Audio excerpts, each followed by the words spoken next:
selamat datang kembali. Pada sesi sebelumnya, kita telah membahas machine learning secara umum. Bagaimana sistem dapat belajar dari data, bagaimana alur kerjanya dari pengumpulan data, sampai model itu siap untuk digunakan. Berikut adalah struktur pembahasan kita hari ini yang terbagi menjadi 3 bagian utama. Bagian pertama kita akan membahas mengenai apa itu deep learning, mulai dari definisinya hingga bagaimana neuron buatan dan jaringan saraf neuron bekerja secara mendasar. Bagian kedua, kita akan mengenal arsitektur utama dalam deep learning yaitu CNN, RNN, dan transformer. Dan bagian yang ketiga, kita akan membahas dan melihat studi kasus tentang bagaimana deep learning membentuk berbagai sektor kehidupan saat ini. Yuk mari kita mulai dari bagian yang pertama. Bagian pertama, apa itu deep learning? Bagian ini akan menjadi fondasi pemahaman kita sebelum masuk ke pembahasan arsitektur yang lebih serius lagi. Deep learning merupakan bagian utama dari machine learning. Untuk memahami posisinya deep learning, ada baiknya kita lihat dulu hubungannya dengan artificial intelligence dan machine learning secara keseluruhan. Seperti yang terlihat pada diagram, arsitektur artificial intelligence ada di bagian paling luar dan di dalamnya terdapat machine learning, yaitu subbidang AI yang berfokus pada sistem yang belajar dari data. Dan di dalamnya lagi ada machine learning yang terdapat ada subbidang deep learning yang menggunakan jaringan saraf neuron berlapis-lapis untuk mempelajari pola dari data yang sangat kompleks seperti gambar, suara, bahasa. Bagaimana jaringan saraf neuron ini sebenarnya dia belajar? Proses ini terdiri dari 4 tahapan yang berlangsung secara berulang. Yang pertama, ada istilahnya forward pass. Dalam mengalir dari lapisan input melewati setiap hidden layer hingga menghasilkan sebuah prediksi di lapisan output. Yang kedua, itu hitung error, di mana prediksi yang dihasilkan tersebut dibandingkan dengan jawaban yang sebenarnya benar. Selisih antara keduanya disebut sebagai error atau di dalam istilah teknis sering disebut dengan loss. Tahap ketiga itu backpropagation. Nilai tersebut kemudian disebarkan mundur melalui jaringan untuk mengidentifikasi neuron mana yang berkontribusi terhadap kesalahan tersebut. Dan tahap keempat yaitu perbaharui bobot. Berdasarkan informasi dari tahap sebelumnya, bobot pada setiap koneksi disesuaikan sedikit demi sedikit agar prediksi pada interaksi berikutnya menjadi lebih akurat. Jadi, keempat tahapan ini diulang secara berkelanjutan, bisa ribuan hingga jutaan kali, sehingga jaringan tersebut mencapai tingkat akurasi yang memadai untuk digunakan. Setelah memahami mekanisme dasarnya, kita akan lanjut ke bagian kedua, yaitu arsitektur umum dalam deep learning. Bagian ini akan menjelaskan bagaimana prinsip dasar yang telah kita bahas dan akan diterapkan pada berbagai jenis data. Arsitektur pertama yang akan kita bahas adalah Convolution Neural Network yang lebih dikenal dengan singkatan CNN.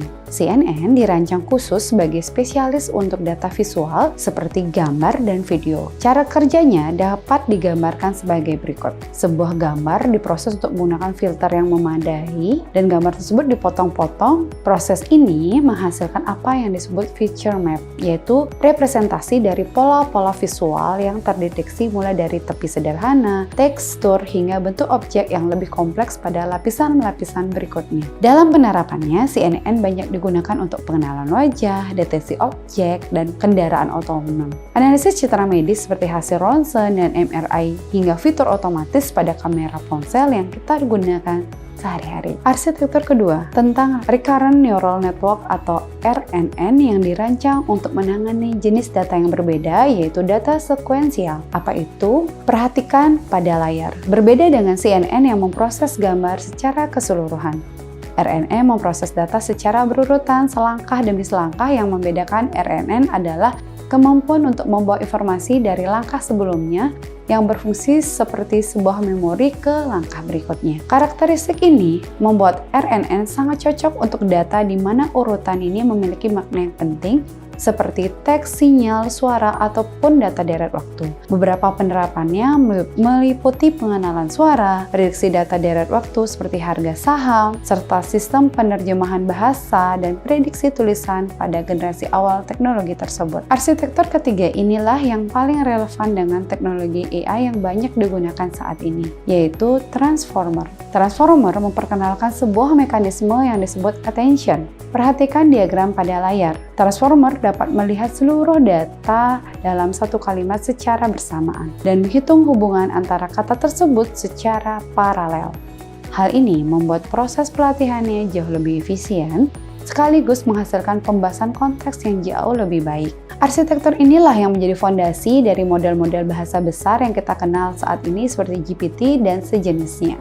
Untuk merangkum 3 arsitektur yang telah kita bahas, mari kita lihat perbandingannya secara berdampingan. CNN paling cocok digunakan untuk data visual dan cara kerja ini merupakan filter yang mendeteksi pola secara lokal pada gambar.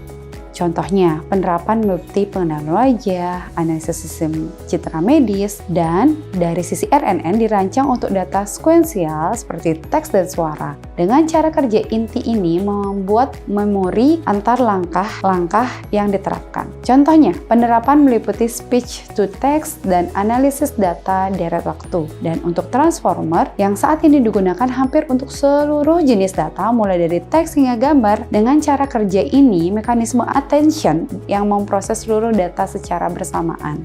Inilah arsitektur dibalik tools AI dan mayoritas model AI modern untuk ketiganya. Ketiga arsitektur ini dirancang untuk menyelesaikan permasalahan yang berbeda-beda, dan pemilihannya bergantung sepenuhnya pada jenis data yang dihadapi. Highlight-nya pada jenis data ya teman-teman, kita telah memahami dasar teori dan arsitekturnya. Sekarang, pada bagian ketiga, kita akan melihat bagaimana deep learning diterapkan di dunia nyata. Studi kasus pertama yang akan kita bahas adalah fenomena yang paling banyak dibicarakan saat ini, yaitu perkembangan AI generatif. Berbasis arsitektur transformer dan teknik difusi, model-model AI saat ini mampu menghasilkan teks, gambar, bahkan video yang hanya dari sebuah deskripsi singkat. Sebuah kemampuan yang beberapa tahun lalu masih terdengar seperti fiktif ilmiah. Beberapa contoh penerapannya meliputi chatbot dan asisten percakapan berbasis AI, generator gambar dari deskripsi teks, generator video pendek berbasis instruksi teks, serta asisten pemrograman otomatis. Yang menjadi fenomena ini relevan secara khusus adalah kecepatan adopsinya. Sejak dirilisnya tools AI, ratusan juta pengguna di seluruh dunia mengakses teknologi AI generatif setiap harinya, menjadikan deep learning sebagai salah satu teknologi konsumen dengan tingkat adopsi tercepat dalam sejarah teknologi.